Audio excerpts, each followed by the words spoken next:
Physical fitness आणि आयुष्य हे एका नाण्याच्या दोन बाजू आहेत. अ, कुठलं औषध जर खाऊन जर तुम्हाला हाईट वाढत असती, तर छोटं कोणी राहिलेच नसतं. पण त्यापेक्षाही तुमची ॲथलेटिक बॉडी ठेवण्यात, म्हणजे एक स्लिम ट्रिम राहून सुद्धा हं. तुमचे मसल्स, प्रत्येक मसल्स अलग-अलग दिसतो. तो कसा दिसतो? तुम्ही कॅलिस्थेनिक एक्सरसाइजेस करा. 30 नंतर मसल्स थकायला सुरू होतात. त्यानंतर तुम्हाला आयुष्याच्या व्यायामाचं महत्त्व कळायला सुरू होतं 30-35 नंतर.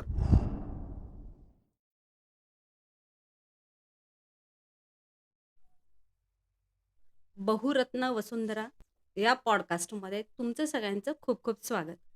व्यायामाच्या संदर्भात खूप सारे गैरसमज असतात. आज आपल्याला व्यायामाच्या काही नियम, आहार याबद्दल मार्गदर्शन करण्यासाठी आपल्यासोबत आहेत प्रकाश पावशे. हाय प्रकाश. हॅलो. आज आपण त्यांच्याकडून खूप साऱ्या व्यायामाबद्दलच्या ज्या माहिती आहेत त्या काढून घेण्याचा प्रयत्न करू. मला सांग प्रकाश, व्यायाम आणि आहार याचा शरीरावर किंवा आयुष्यावर काय परिणाम होतो? खरं सांगायचं तर व्यायाम आणि आयुष्य ही एकच गोष्ट आहे. ज्यांना आयुष्य जगायचं आहे, निरोगी जगायचं आहे आणि आपण ज्या सेव्हिंग्ज करतो, त्या जर व्यवस्थित वाचवून ठेवायच्या आहेत, तर व्यायाम करणं खूप गरजेचं आहे. हं, जर हं. तुम्ही एक्सरसाइजच नाही करत आहे, नुसता पैसा कमावताय, ऑफिसमध्ये जाताय आणि डाएटकडे लक्ष नाही आहे तुमचं, तर एक कालांतराने तुमचं जोपर्यंत एज मसल्स ताकदवान आहेत, तोपर्यंत ते चालणार आहेत. 30 नंतर मसल्स थकायला सुरू होतात. त्यानंतर तुम्हाला आयुष्याच्या व्यायामाचं महत्त्व कळायला सुरू होतं 30-35 नंतर. बाबा, माझं आता कंबरदुखी सुरू होते. हं, हं. माझे शोल्डर्स पेन होत आहे. माझे गुडघे दुखायला सुरू झालेत आणि मी आता व्यायाम करतो. तर आता व्यायाम करतो ते ठीक आहे. ते थोड्या काळासाठी तुम्हाला सफिशियंट रिझल्ट देईलही.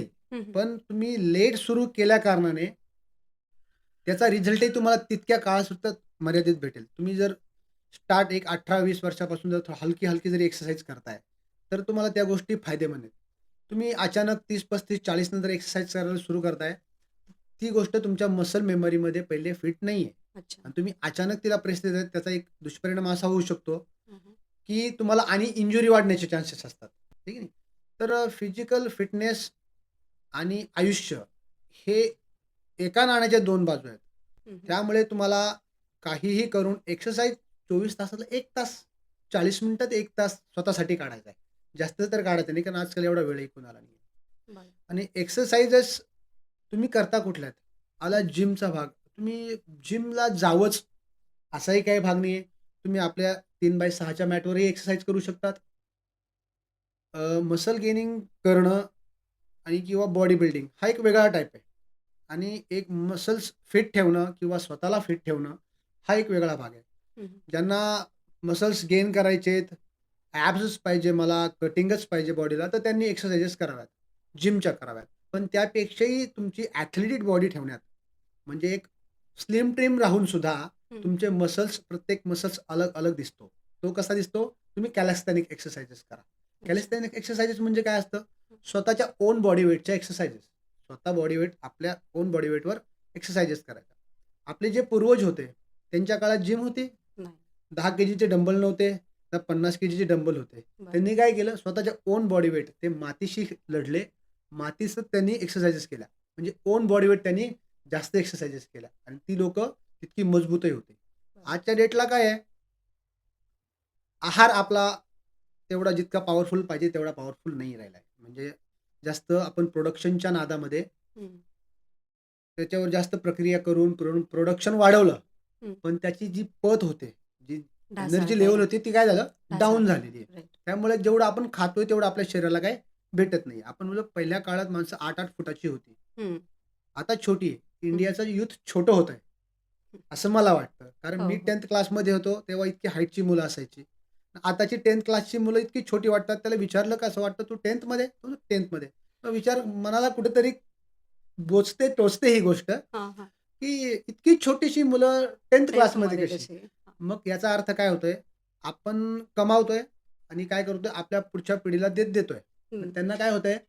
आयतं भेटतंय. आयतं भेटतंय. हां. आयतं भेटतंय त्यांची आपण म्हणतो ते त्यांचं काय म्हणतात त्याला ग्रोथ. ग्रोथ म्हणा किंवा त्यांचं नशीब आहे त्यांना भेटतंय. अच्छा. ते हं. त्यांना भेटतंय. काही माझे आई-बाबा कमावतायत ते मला बरोबर. भेटतंय. हं, पण आई-बाबांना माझं एक सांगणं आहे, तुम्ही त्यांना काय खायला देताय? हं. हे महत्वाचं आहे. ते मॅगी बनवताय सकाळी, बरोबर, दुपारी टिफिनमध्ये पास्ता देताय तुम्ही. बरोबर, संध्याकाळी आलं की काहीतरी असं चायनीज वगैरे खाताय.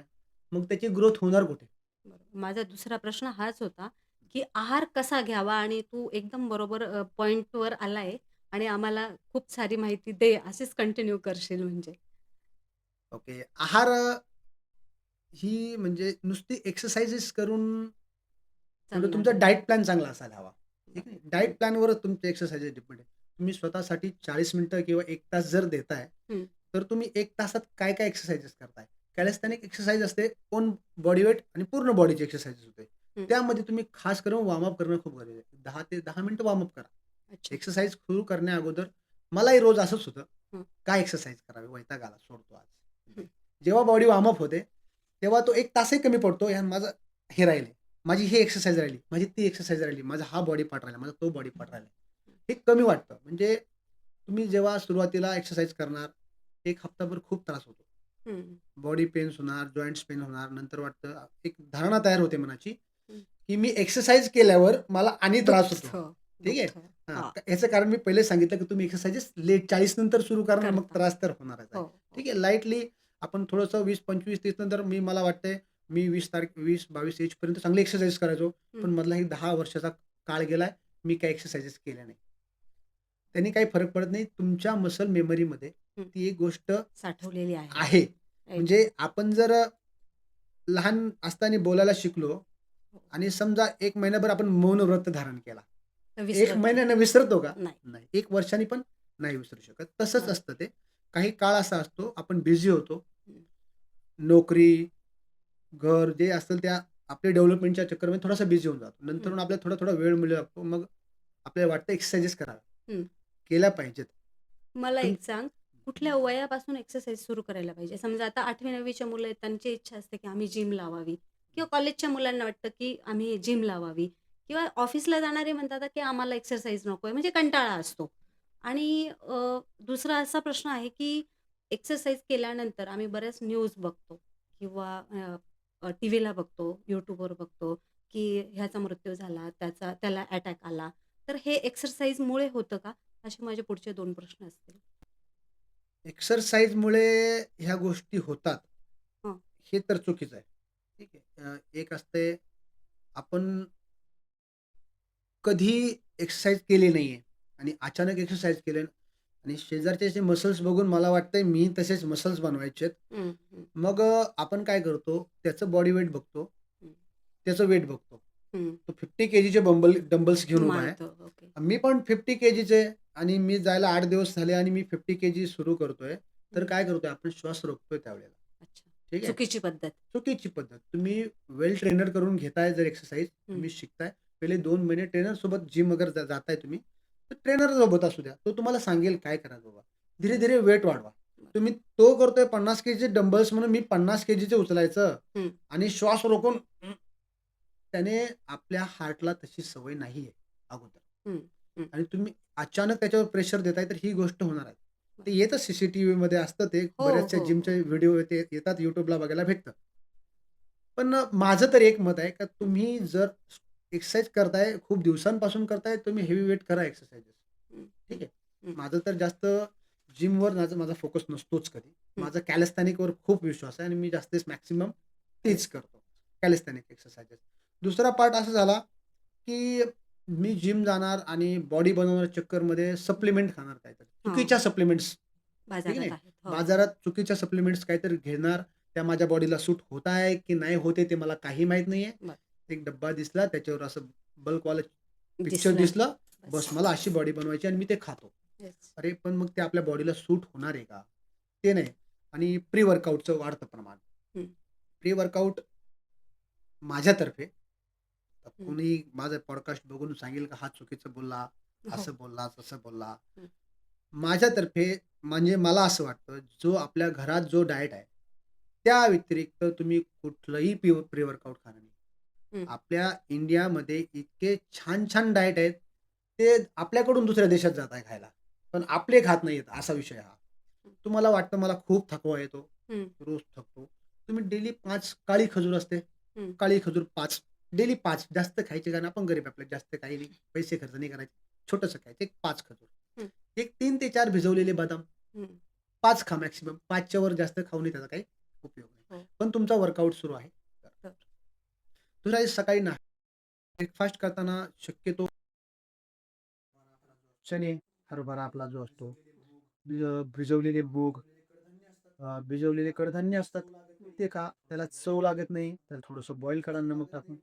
त्यालाही चव लागत नाही. बॉईल करून मीठ टाकून आणि नंतर थोडासा कांदा वगैरे, थोडंसं लिंबू पाणी वगैरे. तरी लिंबू आपलं बॉडी डिटॉक्स करतं. आणि जेवण पचायला हेल्पफुल आहे. सकाळी तुम्ही बॉईल एग खाऊ शकता. 2 बॉईल एग, 3 बॉईल एग खाऊ शकता. ते तो छोटंसं जास्त आणि ते चणे किंवा आपला हरभरे, शेंगदाणे हेवी खाणं आहे. तुम्ही 2-3 दिवस ट्राय करा. तुम्हाला दुपारपर्यंत भूक पण नाही लागणार. हो. हेवी येते. छोटंसंच खायचं. थोडंसं घेतलं तुम्हाला एकच मूठ खाल्ली होती तरी भूक लागेना. हं. हे खूप कारगर गोष्ट आहे खायसाठी आणि त्याच्या इतकं बॉडीला काही फायदा नाही. सकाळचा नाश्ता तुम्ही भरपेट करा. अक्षरशः झोप लागेपर्यंत. हं. दुपारचं जेवण लाईट खा. संध्याकाळचं जेवण अतिशय लाईट, नॉर्मल. म्हणजे सकाळी खायचं राजा महाराजासारखं, संध्याकाळी जेवायची बेकार आहे. हळूच, थोडंसं खायचं. आणि जर तुम्हाला वाटतंय का मला संध्याकाळी पण पोट भरत जेवायला पाहिजे, मला झोप लागत नाही. ती एक मनाची धारणा आहे का झोप लागत नाही. 1 हफ्ताभर त्रास होतो कुठल्याही नवीन गोष्टीला बदल करण्यासाठी 1 हफ्ता त्रास होतो. हो. 1 हफ्त्यानंतर तुमच्या बॉडीला ती सवय लागून जाते. का नाही बाबा मला ह्याच्यावरच काम चालतंय मला. इथून मागे जे असं जात होतो, आता इथून पुढे ह्याच्यावर काम चालतंय. तर तुम्ही जर हेवी जेवण करताय संध्याकाळी, तुम्ही 2 तास जेवणा अगोदर जेवण करून घ्या. तुम्हाला वाटतंय मी 10 वाजता झोपतो, हं. 8 वाजता जेवण कंप्लीट झालं पाहिजे. 8 नंतर काहीही नाही खायचं. आपण जेवणार 9:30ला, झोपणार 9:45ला, चुकीचं आहे. 2 तास गॅप पाहिजे. गॅप पाहिजे. म्हणजे तुमचं जेवण संध्याकाळचं जेवण सूर्य मावळायच्या आत झालं तर अतिउत्तम. आपले हे आता तर शक्यच गोष्ट आहे. शक्य नाहीये, हां. पण तरी पण आपले जे पहिले पूर्वज होते, योगामध्ये पण खूप गोष्टी दिलेल्या आहेत. की संध्याकाळचा आहार कधी झाला पाहिजे. दिवस मावळायच्या आत म्हणजे संध्याकाळी मावळायचा त्या विषय सोडून पण 6 वाजेपर्यंत आपलं जेवण झालं पाहिजे. 6-6:30 पर्यंत आपलं जेवण झालं पाहिजे. तुम्हाला 4 दिवस, 5 दिवस त्रास होईल. म्हणजे महत्वाचं काय, तुम्ही खाली पोट झोपणं.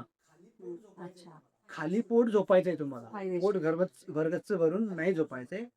खाली पोट झोपायचंय.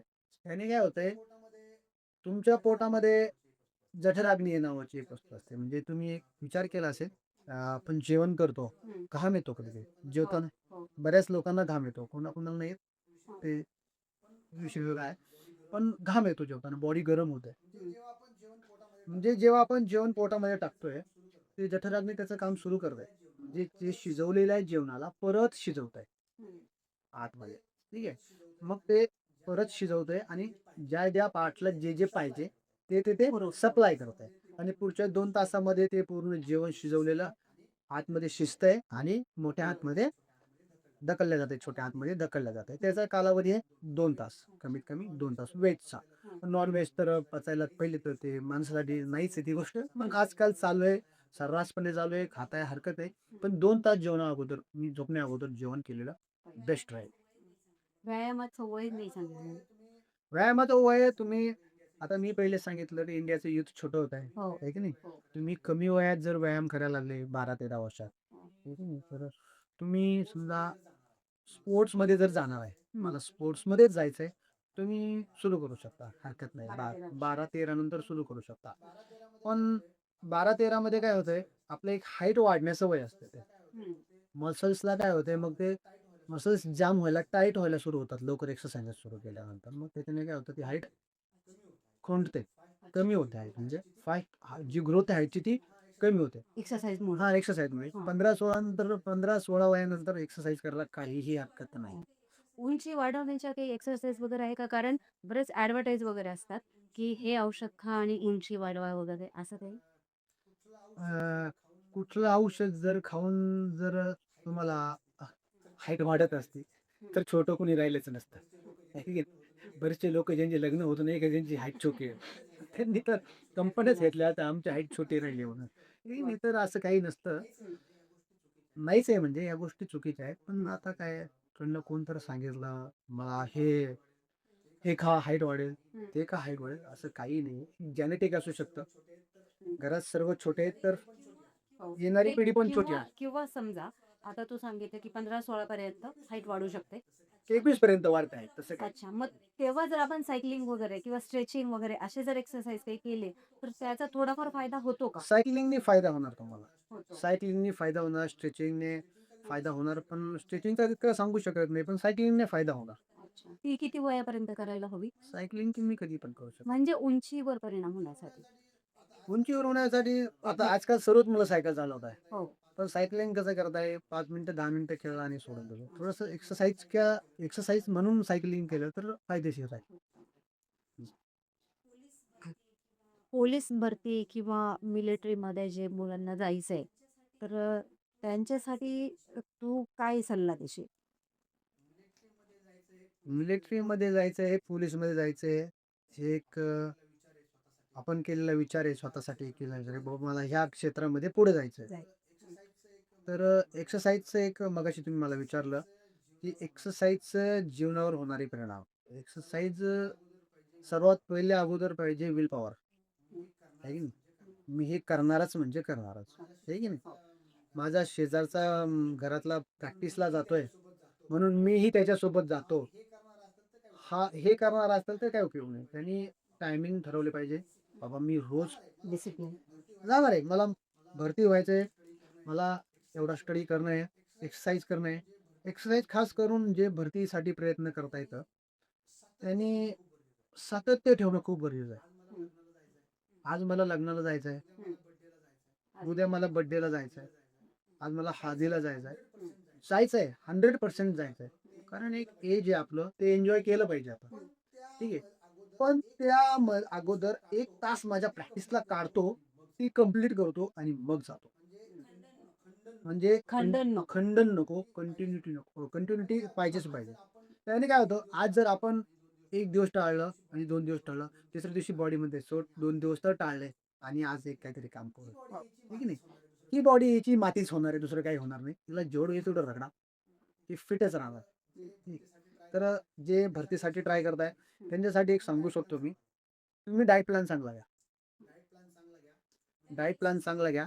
त्यांनी म्हणजे एक्सरसाइज म्हणजे नक्की काय करावं? म्हणजे त्यांनी मिलिटरीमध्ये काय हे बघून घेता? काय मिलिटरीमध्ये मैदान आहे? हाईट, हां. वेट, हां. चेस्ट, मेडिकल खूप काही गोष्टी असतात. हां. तर तुम्ही रन करताय. डेली मॅक्सिमम बघतो आम्ही रोडवर, ग्राउंडवर पोरं नुसते रनचा प्रॅक्टिस करतात. रन म्हणजे लोअर पार्टची एक्सरसाइज करतात रन. हं. तुम्ही अपर बॉडीची एक्सरसाइजेस करत नाही. हं. ठीक आहे. कॅलिस्थेनिक एक्सरसाइजचा एक फायदा आहे. तुम्ही ऑल बॉडीची एक्सरसाइज होते त्याच्यामध्ये. आहे की नाही? ऑल बॉडीची पूर्ण बॉडीची पायाच्या केसापासून नखाच्या पायाच्या. पायाच्या नखापर्यंत सर्व एक्सरसाइजेस त्यामध्ये होतात. मग त्यामुळे वेट ट्रेनिंगचं एक नुकसान पण होत आहे हाईटला. मसल्स टाईट होतात, हाईटला तिथे पण प्रॉब्लेम आहे. कॅलिस्थेनिक एक्सरसाइजचा कुठलाही प्रॉब्लेम येत नाही. ते भरपूर आपल्या YouTubeला व्हिडिओ येतात. हे आफ्रिकन लोकांच्या वगैरे. ते सर्व कॅलिस्थेनिक एक्सरसाइज. ते कुठले बॉडी वेट उचलत नाही. म्हणजे कुठलेही लोखंड उचलत नाही. कशाचंही वेट उचलत नाही ते लोक. मग हे जे कॅलिस्थेनिक एक्सरसाइज आहे, हे व्यायाम एक्सरसाइज जे आपले जिम ट्रेनर वगैरे आहे, ते देतात का? ते जिम ट्रेनर पण देतात, त्यांना माहीत असते ते देतात आणि किंवा अकॅडमीज वगैरे असतात पोलीस भरतीच्या, आर्मी भरतीच्या त्याच्या असतात किंवा कॅलिस्थेनिक एक्सरसाइज आपण नेटवर पण बघून करू शकतात. नेटवर पण भरपूर सारे त्याच्या कॅलिस्थेनिक एक्सरसाइजेस आहेत. जी मुलं भरतीची प्रॅक्टिस करतायत. रोज मी जातोय 10 किलोमीटर धावायला. रोज मी 10 किलोमीटर धावायला जातोय. धावणं म्हणजे तुमची भरतीची प्रॅक्टिस नाही. फक्त धावणं म्हणजे फक्त धावणं म्हणजे मी गेलो ग्राउंडात वॉर्मअप केलं, सुरू झालो 10 किलोमीटर कंप्लीट केलं, आलो, काम पोचलं आणि झालो. तुम्ही एक्सरसाइजेस पण तेवढ्याच केल्या पाहिजे. रन मी आज 3 किलोमीटर धावलो. ठीक आहे. म्हणजे माझा उद्या एक मी 3 तर कोणी आजकाल कमी झाले. भरतीवालीमुळं 5 प्लसच पाहतात रोज. आहे की नाही? त्यांना एक सांगणे, हप्त्यातला 1 दिवस प्रॉपर बॉडीला रेस्ट द्यायची. Proper rest. त्या काहीच दिवशी करायचं काहीही करायचं नाही. Sunday, happy Sunday. तुम्ही कुठलाही दिवस संडे करू शकता. 1 दिवस करू शकता. ती रिकव्हरी खूप महत्वाची. रिकव्हरी जे बॉडी बिल्डिंग करताय त्यांच्यासाठी पण रिकव्हरी रेस्ट महत्वाची. तुम्ही जेवढं एक्सरसाइज करताय तेवढं डाएट आणि तेवढीच रेस्ट महत्वाची बॉडी बिल्डिंग वाल्यांसाठी.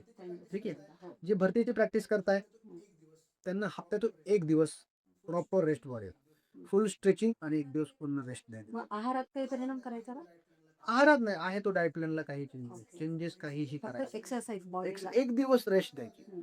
रेस्ट दिल्यानं काय होतंय, आज संडे होता मी आज रेस्ट दिली बरं. उद्या बॉडी माझी पिकअप करणार. ठीक आहे ना. 1 दिवस रेस्ट दिला. मी उद्या 10 किलोमीटर धावणार. ठीक आहे ना. मंडेला तुम्ही 10 किलोमीटर धावा. ट्यूसडेला पण 10 पळणार. नंतर काय करायचं तिसऱ्या दिवस रनिंग कमी 5, 4. 1 दिवस परत कमी करायची. परत तुम्ही 2 दिवस 10 घेतला. परत ज्या दिवशी तुम्हाला वाटते माझा उद्या मी ब्रेक घेतोय. आज 10 दिलं किंवा 5 दिला. म्हणजे रोज हप्त्यातले 7 दिवस 1 दिवस रेस्ट 6 दिवस 10, 10, 10 नाही चालणार आहे. ठीक आहे. तर तुम्ही हप्त्यातले 6 दिवस जर एक्सरसाइज करताय तर त्याच्यातले 4 दिवस 10 किलोमीटर पळताय. अतिउत्तम भरतीवाले जे भरतीची प्रॅक्टिस करताय. 2 दिवस तुम्ही 10च्या ऐवजी 4, 3, 5 कमी पळा. त्यानंतर तुम्ही पळून आल्यानंतर एक्सरसाइजेस करा. तुम्हाला ज्याच्याशी निगडीत ज्या एक्सरसाइजेस आहेत भरतीसाठी त्या तुम्ही एक्सरसाइजेस करा. एखादी सांगशील कसली काय म्हणजे अपर बॉडीसाठी काय समजा तू मग सांगितलं अप्पर की बॉडीसाठी तुम्ही रन केला, चेस्ट वगैरे पुशअप करू शकता. पुशअप करू शकता. बॉडी ट्विस्टिंग वाले एक्सरसाइज आहेत त्या करू शकता. एक ज्यांना वाटतं मला भरतीची प्रॅक्टिस करायची आहे पण पोट आणि तर वाढलंय. बॉडी ट्विस्टिंग एक्सरसाइज, कॅलिस्थेनिक एक्सरसाइज म्हणजे खूप सारे एक्सरसाइज आता मी तर त्या शो करू शकत नाहीये तुम्हाला. ठीक आहे.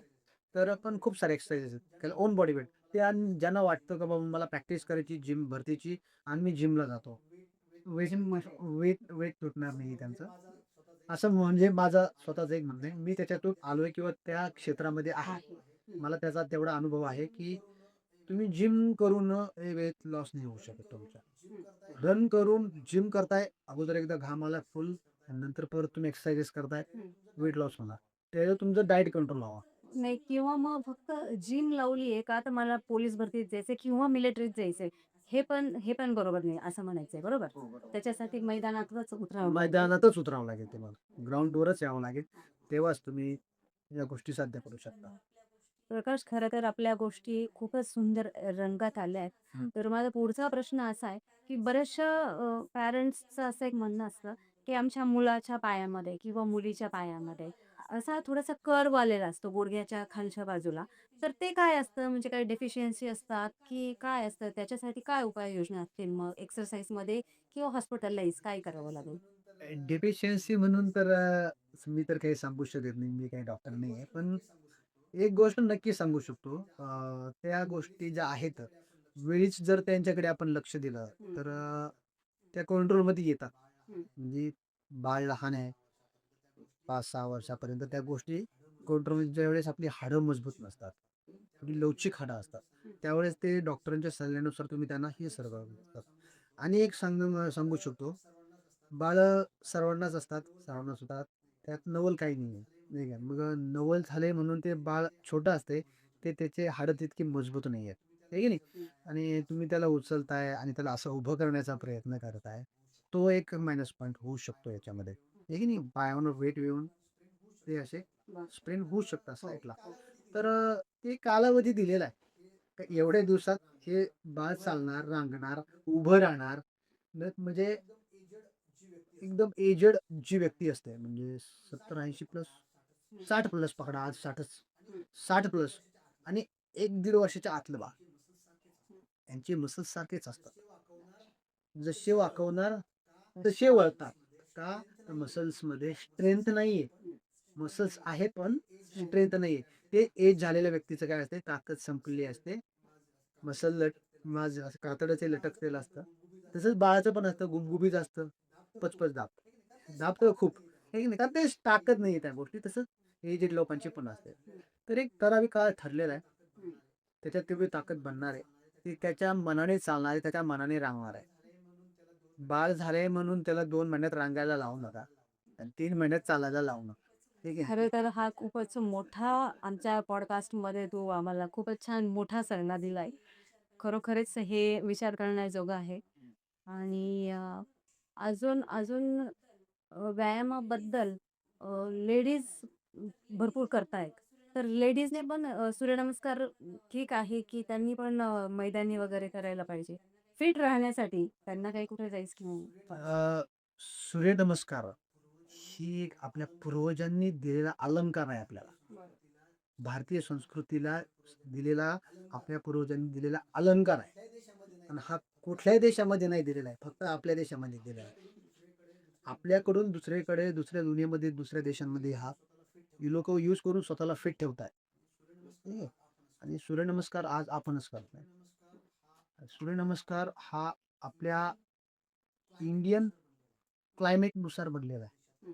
म्हणजे आपल्या देशातल्या लोकांना काय हवंय, ह्यांच्या बॉडीसाठी काय फायदेमंद आहे, हे बघून सूर्यनमस्कार बनलेला आहे. मी मगाशी बोललो, आपल्याकडे काय पूर्वजांकडे डंबल्स नव्हते, जिम नव्हत्या, मोठ्या मोठ्या मशिनरीज नव्हत्या. ही थाईची अलग, लेग्सची अलग, चेस्टची अलग, शोल्डरची अलग, असा काहीही प्रकार नव्हता. तरी ती लोक मजबूत होती. अगदी छत्रपतींच्या काळात सुद्धा लोक मजबूत होते. हे आपण वेस्टर्न कल्चर फॉलो करायच्या चक्करमध्ये आपण आपल्या कल्चरची वाट लावून ठेवली, असं मला वाटतं. नाही, अगदीच. खरंच खूपच छान. आजचा खूपच सुंदर विषय होता आणि विषयापेक्षा तू जे समजावण्याची पद्धत ते खूपच सुंदर आहे. तर मला असं एखादं उदाहरण सांग, की बॉडीमुळे त्याला जाता येत नाहीये मिलिटरीत किंवा काही करू शकत नाही. असं काही आलंय तुझ्या लक्षात निदर्शनास? मी पहिले बोललो, विल पॉवर, येस. आतून करण्याची इच्छा. ज्याची आतून करण्याची इच्छा आहे ना, त्याला या दुनियेमध्ये काय अशक्य नाही. ते सर्व पॉझिटिव्ह थिंकिंग तो पार करणार. त्या आतून इच्छा पाहिजे. माझं हे दुखतंय म्हणून मी आज जिमला जात नाही, की मला आज वर्कआउट नाही करायचं. तुझा लेफ्ट शोल्डर दुखतोय, एक शोल्डर दुखतोय भाऊ, बाकी सर्व तर काम करताय ना. बाकी त्याला एक्सरसाइज दे ना. याच्यामुळे पूर्ण बॉडीचे कशाला तू नुकसान करू आहे की नाही? हलका पेन आहे, की एक्सरसाइजेस करताना पेन होणार आहे. ठीक आहे. फिजिकल ॲक्टिव्हिटीज करताना काही ना काही त्रास होणार आहे. मग थोडा त्रास झाला म्हणून डॉक्टरकडे जायचं काही कारण. नॉर्मल स्पोर्ट्स इंजुरी असतेच थोडीशी. कुठं मसल फाटतंय, आतून काही ना काय होतंय, अँकल ट्विस्ट होतंय, ह्या गोष्टी होत राहतात. तुम्ही घरात आईस आहे, बर्फ आहे, मसल्स दुखताय तिथं आयसिंग करा. फ्रीजमध्ये थोडं वाटीत बर्फ ठेवा, प्लास्टिकमध्ये घ्या त्याला. आईस पॅक बनवा घरात. आईस पॅक लावायला डॉक्टरकडे जायची काय गरज?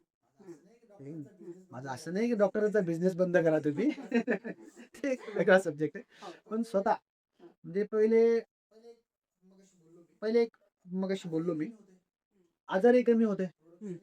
की नाही? प्रोडक्शनही मजबूत होतं. व्यायामाने हां. आणि जेवणही चांगलं होतं. आता मिनरल्स जेवढे बॉडीला पाहिजे, जेवढं पाहिजे तेवढं भेटत नाही. त्यात ॲक्टिव्हिटीज तर उलट्या वाढल्या. जग फास्ट झालंय. ठीक आहे. जग फास्ट झालंय. पण जेवढं आपल्या बॉडीला डाएट त्यामुळे हवं आपलं आहे युथ तेवढं भेटत छोटं नाही. होत आहे. त्यामुळे आपलं मी युथ मगाशी छोटं सांगितलं होत आहे. इंडियन युथ मी छोटं मगाशी होत आहे. सांगितलं इंडियन का तर युथ आपला डाएट छोटं प्लॅन होत आहे. का तर आपला डाएट प्लॅन आहे. तुम्ही काय खाताय यावर खूप काही गोष्टी डिपेंड करतात. हे कॉलेजला मुली वगैरे जातात, टिफिन सकाळी नेत नाहीत. ठीक आहे ना? एक चिप्सच्या पॅकेटवर ₹5 5 ग्रॅम चिप्स येतात. 10 ग्राम हवा असते. त्याच्यावर तुम्ही अख्खा दिवस काढताय आणि लेक्चर वगैरे करून संध्याकाळी येऊन अशी झोपता. मला काही नाही. थकवा येतो. थकवा आल्याने काय होतं, तुम्ही आणि जेवण नाही करत संध्याकाळी. अंडरवेट आहे. 20 वर्षाची मुलगी आहे, 20 वर्षाचा मुलगा आहे, त्याचं वजन ओव्हरऑल 40 किलो पण नसतंय.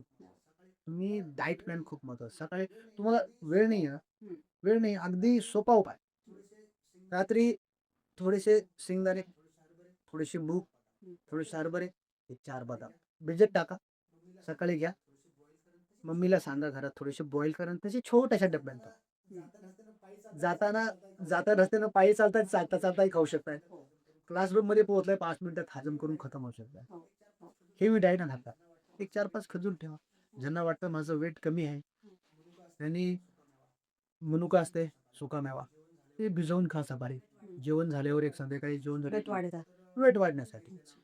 तर मी घेतलेला अनुभव, आता कोण काही अनुभव सांगेल पॉडकास्ट बघून हे बरोबर आहे, ते चुकीचं आहे.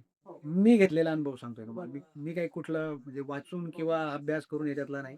मी ज्या क्षेत्रामध्ये काम करतो, ठीक आहे, ज्या क्षेत्रामध्ये काम करतो, ते क्षेत्र माझ्या मते तिथं सर्वात जास्त मजबूत लोक लागतात.